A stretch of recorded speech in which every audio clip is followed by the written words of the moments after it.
Alrighty, we've reached the top of the hour, so I think we'll get started with our presentation. And if folks join in over the next couple of minutes, we know that session will be recorded, so we can, we'll have it available for folks who join late. So welcome everyone, and thank you for joining us for today's informational webinar to learn about training and career development opportunities through APA and Psi Chi. I'm Stephanie Maurice Beeson from Psi Chi headquarters, and I'm excited to be able to welcome you today. I'll just very briefly introduce today's wonderful speakers and address housekeeping before passing it over to them. As the International Psychology Honor Society, Psi Chi supports our members to study and share psychology in ways that further our understanding, deepen meaningful connections with others, and lead to healthier lives. In service of that mission, we are grateful to be able to host this webinar featuring Dr. Gabrielle Smith and Dr. Janice Haskins. Gabrielle P.A. Smith, PhD, is the Diversity Director for Psi Chi and an Associate Professor of Psychology in the Psychological Science Program at Texas Women's University. And Dr. Janice Haskins is the head of the Leadership Development Institute at the American Psychological Association. She co-developed and co-implemented the Interdisciplinary Minority Fellowship Program, which we'll be learning more about today. Dr. Smith and Dr. Haskins have a wonderful presentation to share with us. And as I mentioned, the recording of this webinar will also be posted on our website in case you need to leave early, or if you'd like to view it again in the future, or if you'd like to share it with your friends. The audience will remain muted for the presentation. If you have any questions, please do enter them into the chat, and I'll monitor that throughout, and we'll leave time at the end to address those questions. So now, without further ado, I will pass the mic to Dr. Smith. All right, thank you, Stephanie. Welcome. We are very excited to share this information with you all today. We have a robust agenda. First, we will cover the Psi Chi overview and updates, and then we will lead to the Leadership Development Institute overview. It is a pretty great combination of our orgs for this particular session. We both have multiple touch points with students, but tend to have deeper touch points at certain points. And so I'm very excited to share what we have for graduate students at Psi Chi and how you can be connected with both Psi Chi and APA throughout your career with a specific emphasis on diversity and how that relates. All right, and so as was just mentioned, I am the Diversity Director for Psi Chi, and so I won't read you our mission or our purpose, but all of that is available on our website, along with information about the resources that I will share with you today. And so that is a handy place to go if you want to learn more information or get more details about some of the resources that we'll discuss. We also just did an overhaul of resources for the website, and so very soon you will see even more resources on the site than is already there, but there's already a robust amount. And so when we talk about Psi Chi Diversity Advisory Committee, it was created really in response to a growing need in our organization to address greater inclusion and representation in Psi Chi and the field of psychology at large. It also exists to provide guidance, resources, and strategic initiatives aimed at promoting justice, equity, diversity, and inclusion. So with that, we promote a lot of different strategic efforts and collaborations such as the one today. One of the initial goals of the DAC was to address the underrepresentation of particular marginalized groups and foster a more inclusive environment within Psi Chi. And as you can see from the timeline there, if you go to the next, as you can see from the timeline, there have been particular points in our organizational history that we highlight diversity even before the existence of the DAC, which really started those conversations about the DAC existence in 2002. But the first Psi Chi chapter actually existed at Howard University in 1947. And Francis Cecil Sumner, who we talk a lot about him as the first Black psychologist to receive his PhD, but also is the first recognized member for Psi Chi that was African American as well.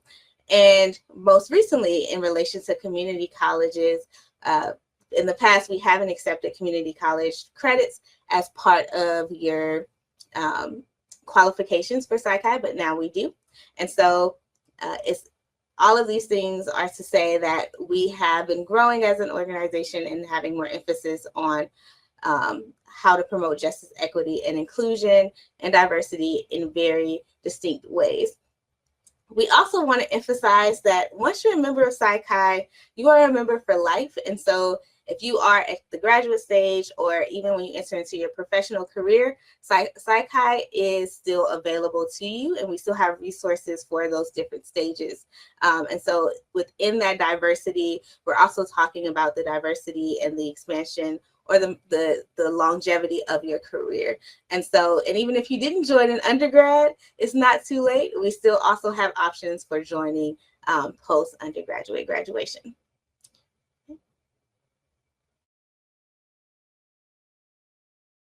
I do want to recognize the other DAC members before I get started in talking about our resources.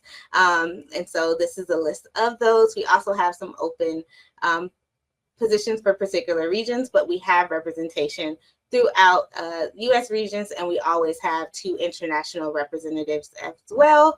If you're interested in some of the diversity efforts that we do at Psi Chi, that article gives you an overview of some of the things that we're working on. And so to kind of talk about our current initiatives with the DAC, we are really working on expanding our offering in relation to justice, equity, diversity, and inclusion.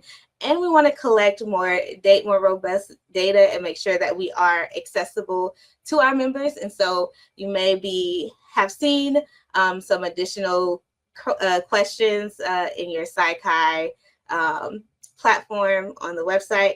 That's because we want to know who our members are so that we're serving them appropriately. I just talked about our community college inclusion. We also want to make sure that we're expanding, again, the awareness that Psi Chi is for life. And so that just because you have graduated undergrad, you are not detached from us. We still are here to support you. And so we also are working on increasing visibility and partnerships, and we are working on a paper on Psi Chi diversity in history.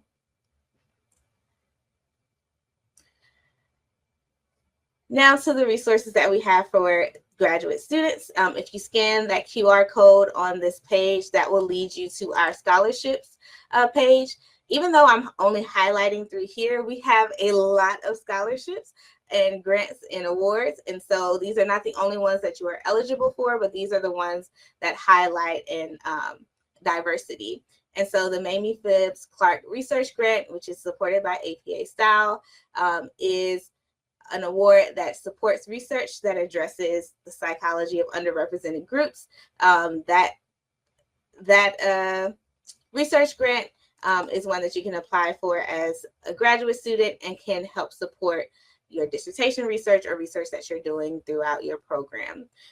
One of our most recent scholarship funds is the Inez Beverly Prosser Scholarship Fund. This one was recently funded about 1.5 years ago, and it is designed to help support women of color pursuing education in psychology. We have funded our first scholar already, and the second one should be being funded soon. And so that one is eligible for submissions as well. And then the Diversity Article Awards, which is supported by Macmillan Learning. It's funding that is in relation to writing an article for either the Journal for Psi Chi or the Eye of Psi Chi. And we rate the diversity present and awareness of that article, and there's a winning article from each platform each year. And so you can always apply for that. That deadline is rolling. The other two have defined deadlines.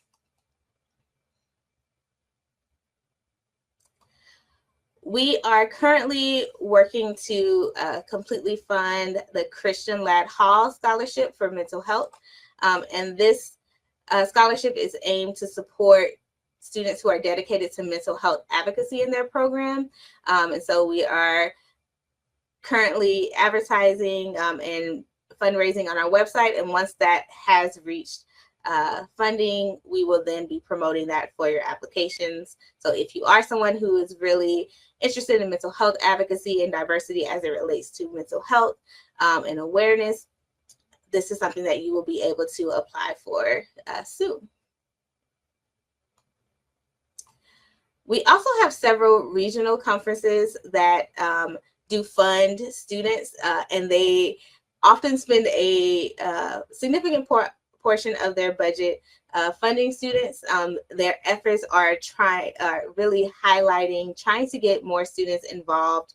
So no matter what region you're in, or if you're international, if there's a place that's listed here that you really want to go and see, there's often a lot of resources or efforts poured into funding student participation in our regional conferences. There is a grant that is on our website. So if you look at our scholarships, grants, and awards page, there is a graduate student tab, and that one is also listed there as well. At these regional conferences, we often do activities with the DAC. And so we do have a jigsaw activity that's surrounding diverse psychology scholars. And it's a fun way for students to learn more about the diversity, or sometimes faculty as well, or professionals in psychology, to learn more about the diversity that exists in psychology historically and currently. And we also have a trivia game that we created, and both of those will soon be posted to our website. We're going to have some more teaching and game related diversity resources posted there soon. But if you want to create your own jigsaw activity, the link, we use the health disparities bios that was curated by APA to develop our jigsaw biographies. So that link will take you there, that QR code. We also at Psi Chi did write a paper on making demographics inclusive. And so that is available on our website. It is open access. It is not behind a paywall. And we also have it in the Open Science Framework, OSF, for you to get those questions and embed them into Qualtrics. So if you would like to use those questions for your research, there's a paper that describes different demographics to use, and when to use the appropriate ones, and what to think about and consider when you're making those decisions about what demographics to include or exclude in your research. And so this is a great resource for one, saving time for doing the Qualtrics survey question creation, which can sometimes be effortful, but two, also give you robust information about things to consider when creating these surveys.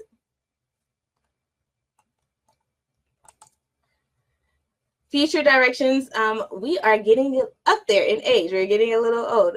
So our 100th anniversary will be in 1929.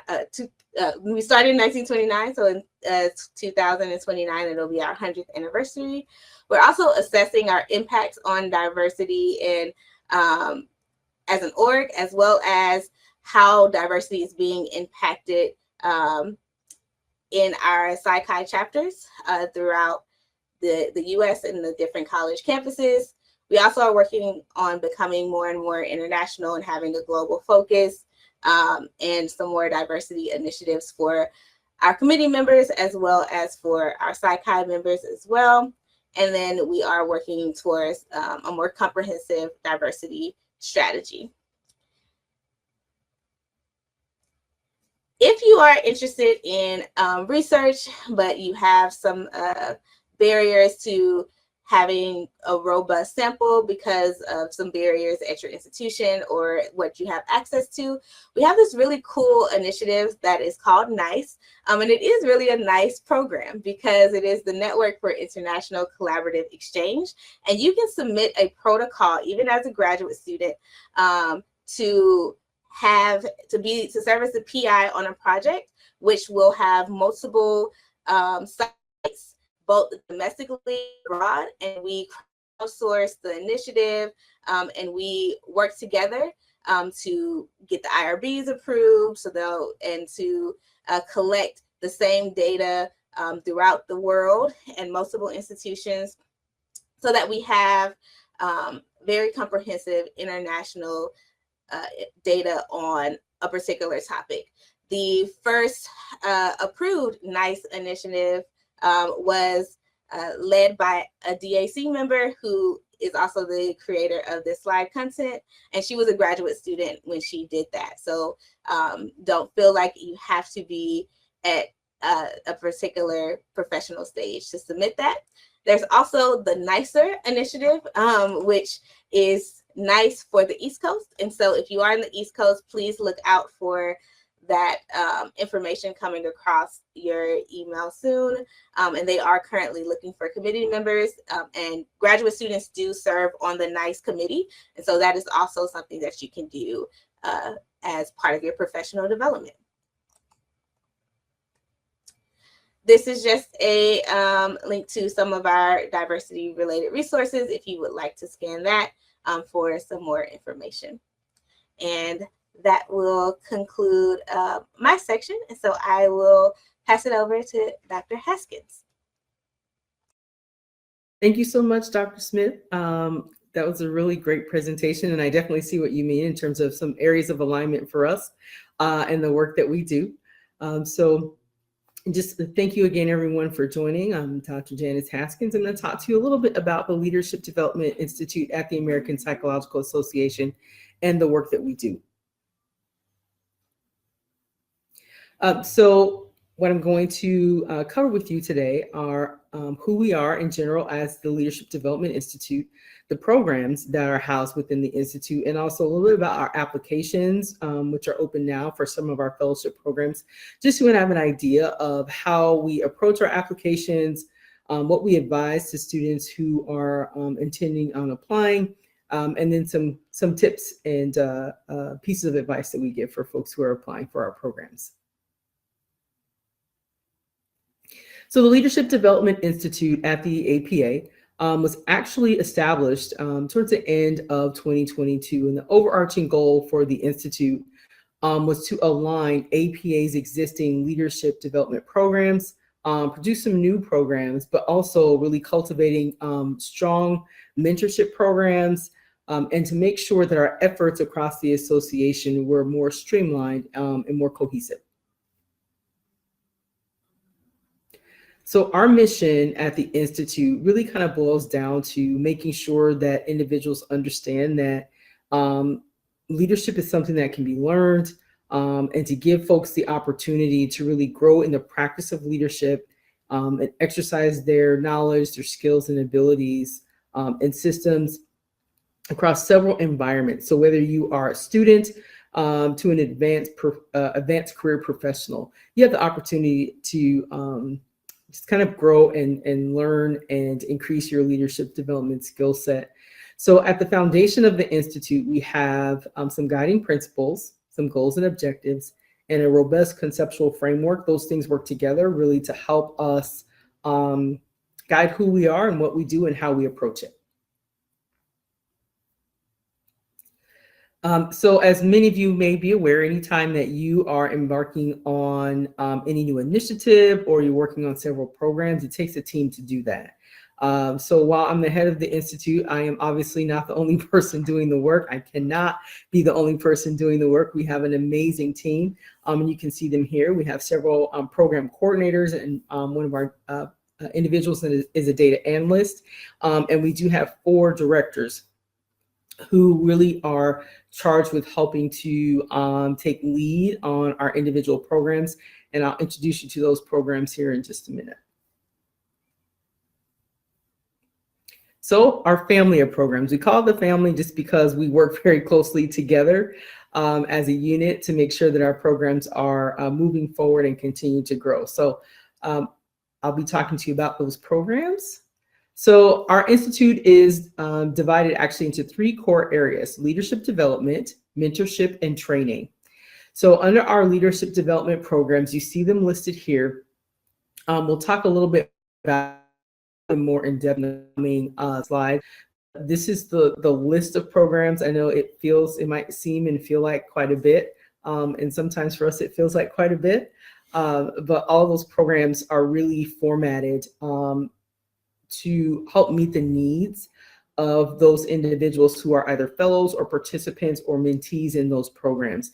And you may be able to get the sense from looking at the title of some of those programs that our programs, and this is that point of alignment that Dr. Smith was talking about, are really there to help us overall in the association push forward its goals related to equity, diversity, and inclusion. Each of our programs touches that in a specific way. So let's start with our training programs. So, excuse me, our longest running program in the Leadership Development Institute is the Minority Fellowship Program. That program was established in 1974. So we are currently celebrating the 50th anniversary of the Minority Fellowship Program this year. Our traditional program was originally for doctoral and postdoctoral individuals in the field of psychology. In 2014, we added our master's program, or as it is listed here, the STAY programs, Services for Transition Age Youth. And we'll dig into that a little bit more very specifically for the MFP traditional programs a little bit later. But as you can see here, really the program's goals are ultimately to positively impact the mental health outcomes of communities of color. And we do that by supporting students and trainees who are committed to serving those communities. Another program under the Minority Fellowship Program, which is a newer program, we do call it our baby program, established in 2020, is the Interdisciplinary Minority Fellowship Program. And that program is specific to, doctoral and master's students.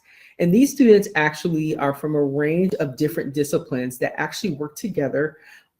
We make sure that they do a lot of work from an integrated health or interdisciplinary approach, as we understand. And once folks go out into the field, they are going to have to work with other folks from other disciplines. So as you can see here, we have folks representing psychology, social work, psychiatric nursing, marriage and family therapy, mental health counseling, and addictions counseling, all under one roof, working together, again, with that same goal of serving communities of color.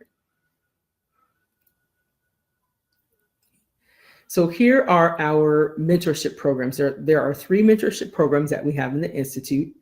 Our lead program is the Leadership Education Advancement Program for Diverse Scholars. We like lots of acronyms at APA, so you're going to see a ton of acronyms. It's okay, we still have to try to get a handle on them, so if you don't remember them all, that's all right. And then our Psychology Summer Institute, or Psi, as we call it.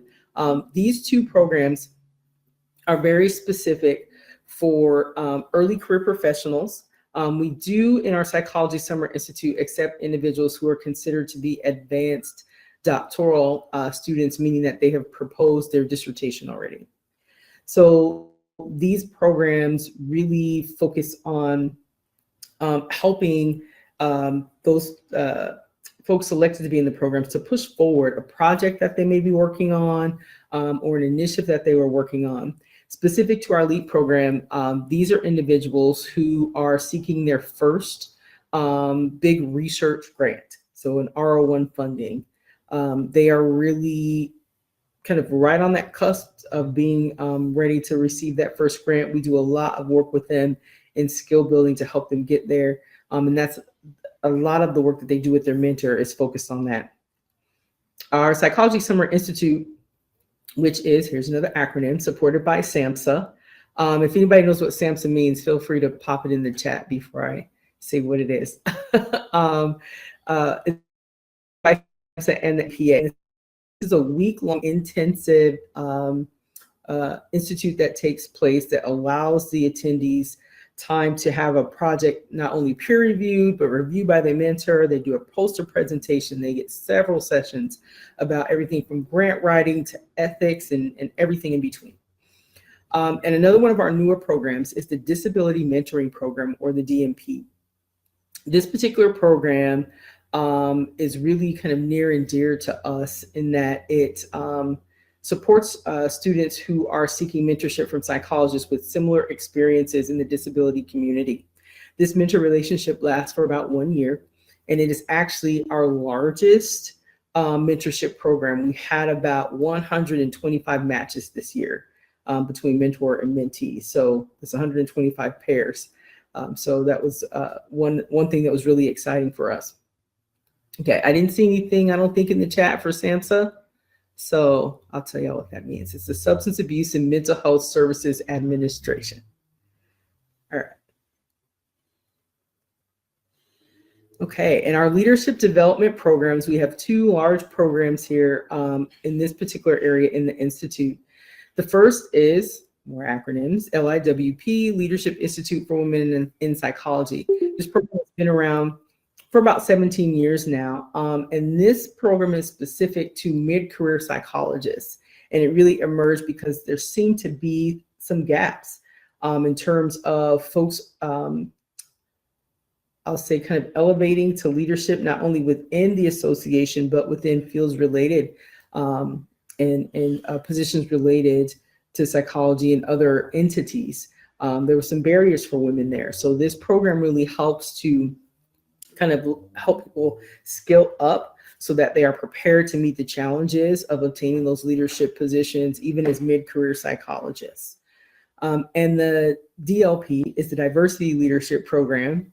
And this is a program that is specifically focused on potential leaders for, okay, so there's 2 more acronyms in this description. So SPTAs, if anyone has any idea about that, and this is one that many of you actually have the opportunity to be involved in, SPTAs in your area. These are the state, provincial, territorial psych associations. So wherever in your area, wherever you are in your state, there is a high probability that you have a state or local psych association. So these particular individuals were really focused on helping to diversify the leadership at the state and local level. And this particular program coincides with the Practice State Leadership Conference, or PSLC.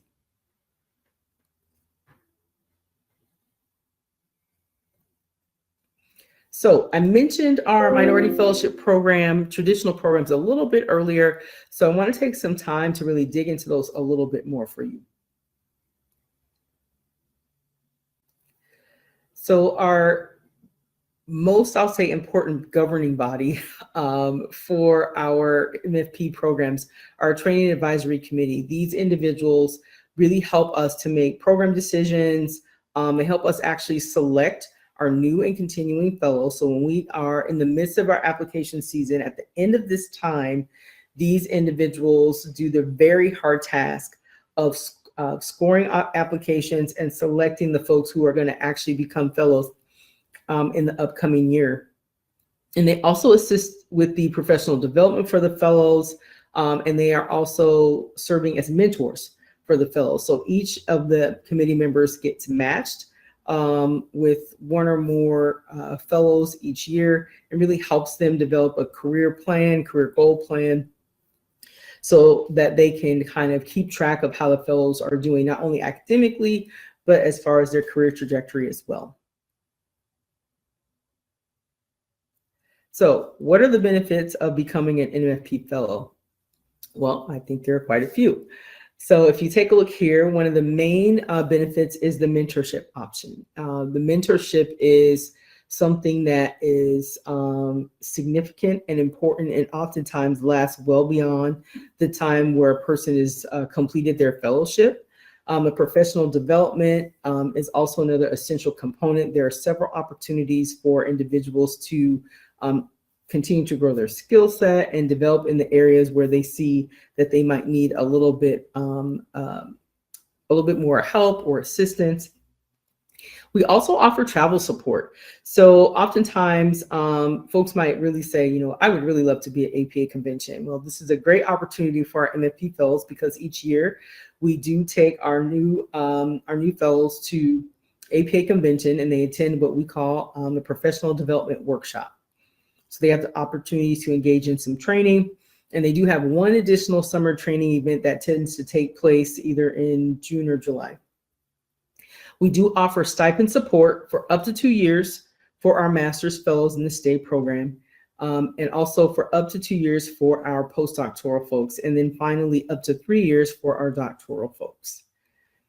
Okay, and they also have the opportunity to participate in some of our other programs. One of them is PACE. This is a leadership development program where there are several virtual models, but there's also a 2-day in-person training where folks come in, they get to practice things like an elevator pitch, they get to practice and learn more about their own leadership style, and they get to engage with other people from all the way from master students all the way up through and including early career folks, and they all work together. There's a great facilitator who runs this program for us, and it's been highly successful over the last 3 years that we've run it. I would say the most important benefit is this next one, the lifetime access to the MFP network. So the Minority Fellowship Program in its 50 years has now supported over 2,000 fellows. So folks who come in get access to that network. Oftentimes folks will say, I'm having a question about licensure in a particular state. Do you have anyone in that state that might be able to help me? And we're able to help connect people and really get their questions answered, or really just kind of have somebody to talk to and connect with. So that network is pretty robust, and we're always excited to connect people there.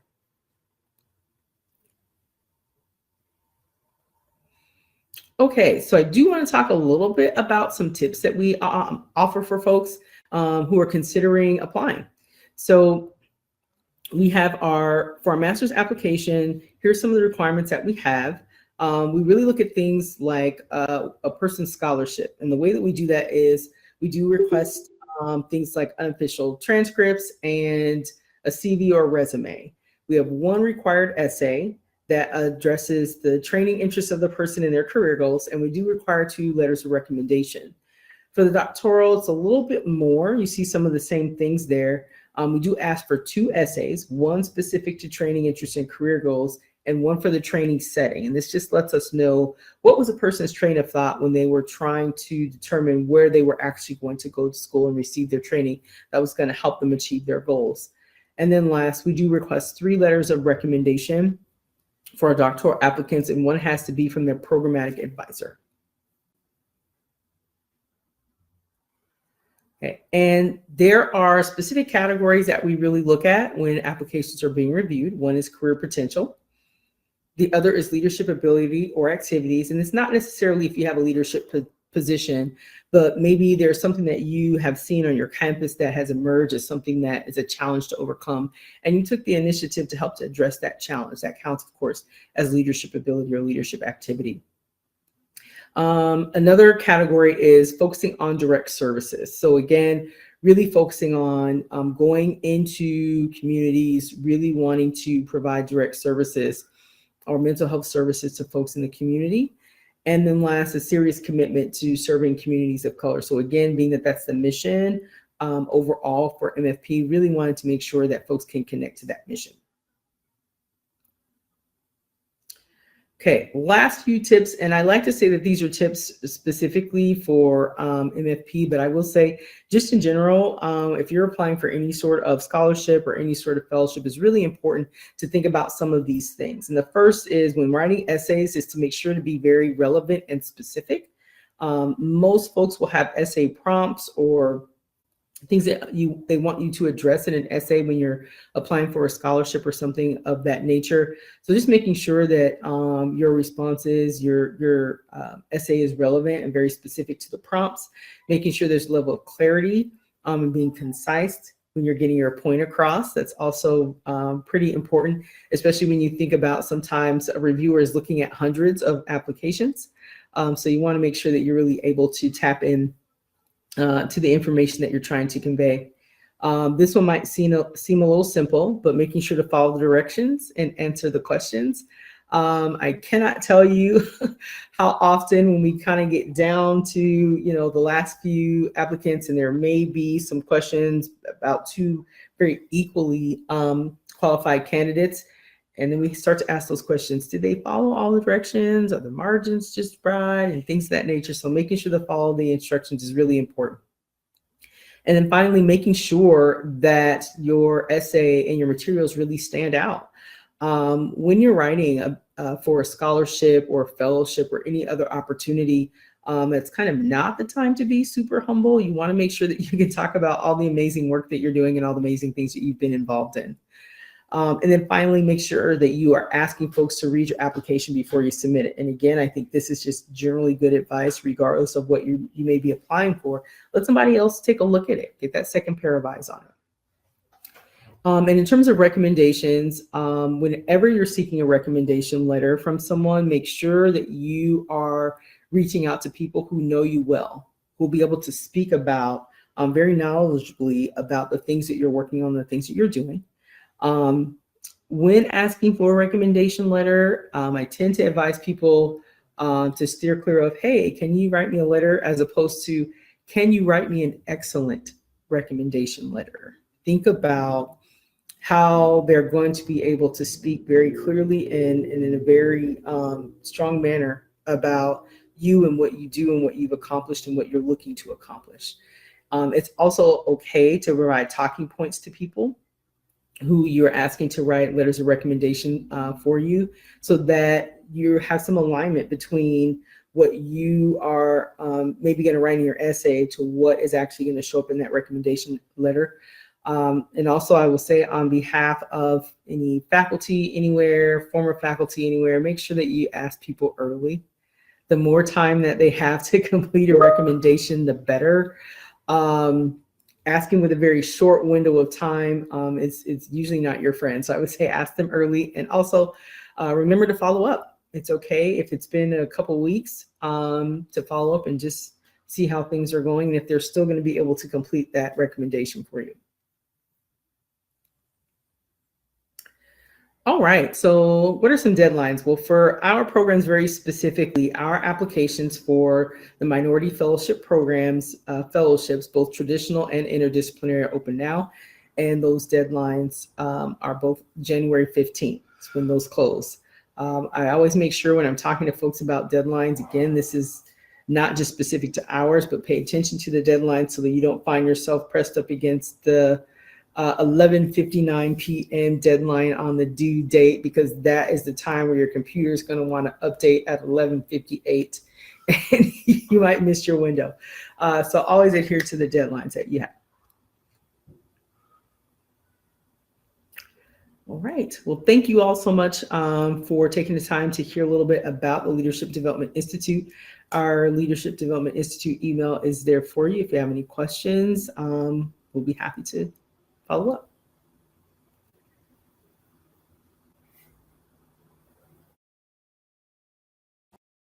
Thank you so much, Dr. Haskins and Dr. Smith, for the wealth of information. Oh my goodness. I can't wait to share the recording on my LinkedIn and stuff once it's ready, because I just think, wow, it's so much. Really awesome stuff, and really appreciate you both for taking the time to share with our members today. I think I have a couple questions from the chat, but because we're a pretty small group, I just want to give an opportunity for folks, if anybody wants to come off mute and ask a question to Dr. Smith or Dr. Haskins, that would be awesome too. And then I'll ask my couple, but I'm just gonna leave a few seconds here in case anybody wants to ask anything.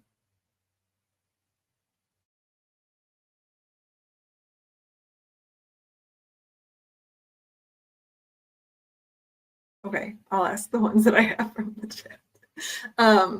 So like I mentioned, there's so much information here. What is the best way to stay up to date with Psi Chi and APA, and to make sure I don't miss out on future updates to any of these initiatives? Well, our listserv is very well maintained, and we also have newsletters, and we're active on social media. And so there's a lot of touch points with Psi Chi. So just making sure that you are signed up for our listserv, as well as so that you can get the newsletter, and then checking our website. There's so many updates that happen, but they are often highlighted in the newsletter too. So you are able to get that kind of guidance of where to go to find the newly updated portions of our site. I'm going to say some similar things. So for staying up to date with the Institute, our website is a great place to see what's happening. In addition to that, we're on, I won't say all of the socials, most of them. We're not on TikTok yet, but if you want to check us out on the socials, we're on LinkedIn, Facebook, and a couple others. But those are the best ways. We tend to post very frequently. While we do have listservs, because we have kind of a large amount of information that goes out, our listservs are generally for our fellows who are active in the program. However, we do have quite a bit of information that also goes out over a couple different newsletters that we have. So, Thank you so much. Another one, how do I get more information about the other program applications from APA, like specifically the disability mentorship program? So LDI, I will get the full website so you have it. We actually just had a huge website update, but that is the best way to get information, because once you're on our Leadership Development Institute webpage, all of our programs are listed there for you, so you can get more information. And that's the quickest way actually to see when the programs are opening up for applications. Cool, thank you. Mm-hmm. And then I just have one more question here for both of you, it looks like. Are there any other organizations that you would recommend getting involved with or folks to follow related to diversity in psychology? I think there are a lot of amazing organizations. I do think that there are several that are centering on particular social identity groups as well. And so like there's Division 45, which is on racial and ethnic diversity, Division 35, which focuses on gender related diversity, and they have subsections for particular groups, like a Black woman subsection and other subsections as well.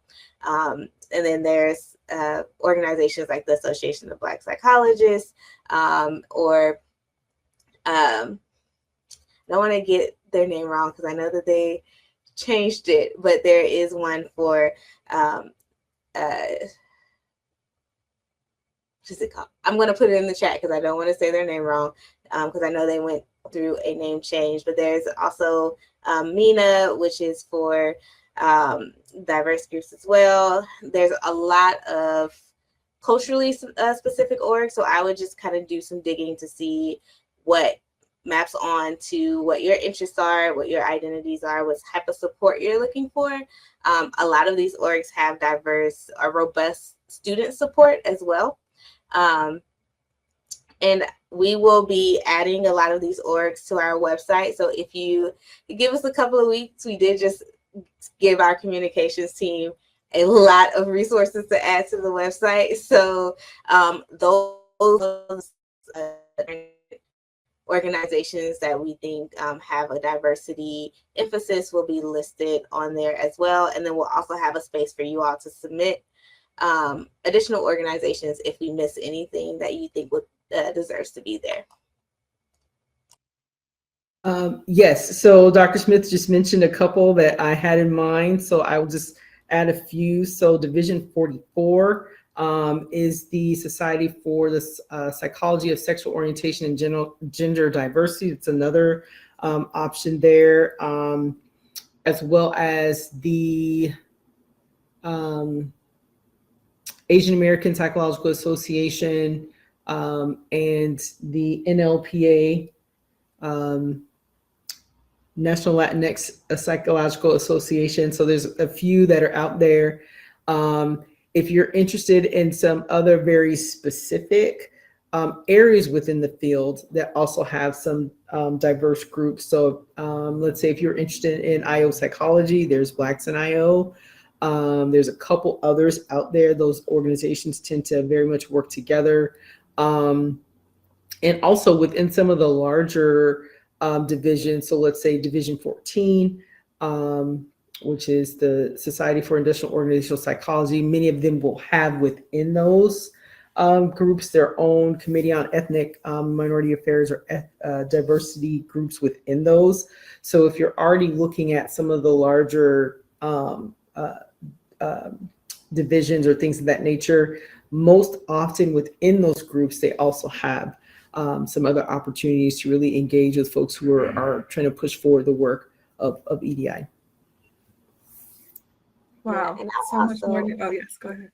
And I was just going to add that even within some of the larger organizations, they often have those subgroups too. I know the Society for Teaching of Psychology just started affinity groups. And so there are a few affinity groups that already exist in there, but they also have a platform for you to submit affinity groups that you're interested in if you don't see the one that you align with there. And if you have a teaching focus, that's a great organization to kind of tap into as well. And so sometimes it's not as explicitly clear that this is an organization that is focused on diversity, but sometimes there are things that are happening within it that you can tap into.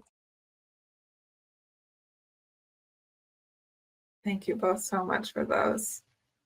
So many more resources too to add to our list. So that's all the questions that I have. I'll just leave one more, I'm going to say 10 more seconds if folks want to add anything into the chat while I do my little wrap up spiel here. So I just really, really want to thank Dr. Haskins and Dr. Smith for sharing with our members today. I'm really excited for all the connections and resources that will be shared because of this particular webinar, both from who was in the room today and from folks watching the recording and sharing it out. So I'm really excited about that. I will just remind you that this recording will be posted soon on our website, and we'll also send the recording to folks who had registered for the webinar. And Dr. Smith or Dr. Haskins, any last words? I'll just say thank you again. It's been a pleasure. I really appreciate the opportunity to chat with y'all today. Thank you so much. Yes, I will echo that. Thank you for spending time with us, and we hope that you continue to connect with us as well as our siblings at APA. Thanks so much, everyone. Have a great day.